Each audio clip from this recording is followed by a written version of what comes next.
বরিশাল থেকে মেহেন্দিগঞ্জ লঞ্চ ভ্রমণ একটি অসাধারণ অভিজ্ঞতা হতে পারে। এই পথে নদীর স্বচ্ছ পানি, মৃদু বাতাস এবং নদীর পাড়ের সৌন্দর্য সবই আপনার মনোরম ভ্রমণকে আরও আনন্দদায়ক করে তুলবে। বরিশাল শহর থেকে মেহেন্দিগঞ্জ যাওয়ার একমাত্র পথ ছিল লঞ্চ, তাই সিএনজি করে আমি যাচ্ছি বরিশাল লঞ্চ ঘাট। অবশেষে পৌঁছে গেলাম বরিশাল লঞ্চ ঘাট। 2 ঘন্টার এই যাত্রায় খাওয়ার জন্য সাথে নিলাম কলা, কেক ও পানি।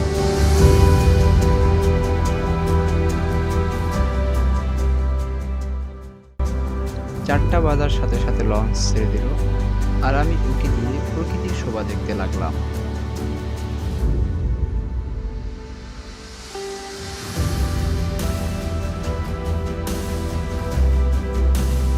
পথে নদীর পানি বেশ স্বচ্ছ এবং পরিষ্কার। লঞ্চের উপর থেকে নিচের দিক তাকালে পানি কেমন স্বচ্ছ তা দেখতে পাবেন। মাছেরা পানির নিচে খেলা করছে, এমন দৃশ্য মাঝে মাঝে চোখে পড়ে।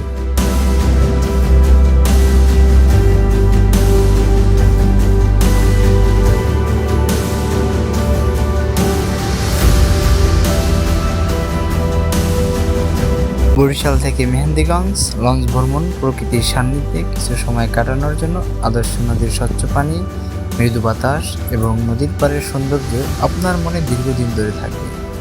এই ভ্রমণ আপনাকে শুধুমাত্র প্রকৃতির সৌন্দর্য উপভোগ করার সুযোগই দেবে না, বরং আপনাকে এক নতুন অভিজ্ঞতার স্বাদও দেবে।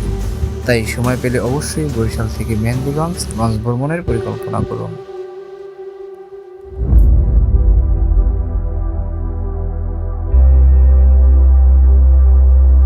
অবশেষে আমরা পৌঁছে গেলাম মেহেন্দিগঞ্জ। ধন্যবাদ আমাদের সাথে থাকার জন্য। দেখা হবে পরবর্তী ভিডিওতে।